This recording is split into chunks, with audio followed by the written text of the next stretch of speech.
Господине Заев, она што можев да го сватам од вашиот одговор по однос на господинот Александар Ружин, неговиот најголем адут, што е советник во вашиот кабинет, е тоа што е син на поранешниот амбасадор Нано Ружин.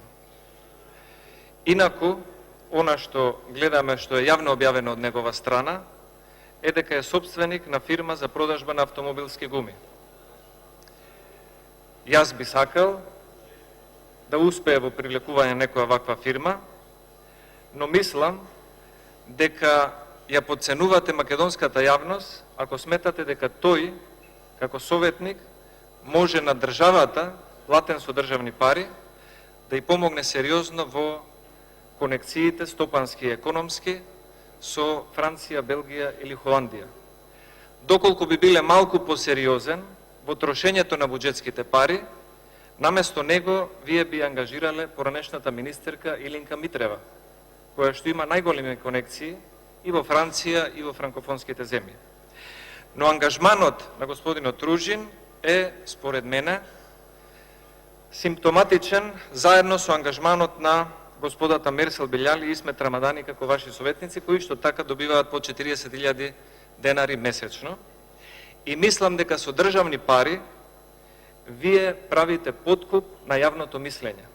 Ангажирате луѓе кои што се ваши советници, а секој втор ден тие или нивниот родител се појавуваат на медиуми како експерти и кажуваат колку сте вие успешен и добар политичар и колку заслужувате Нобелова награда и колку сте економски успешен и се друго.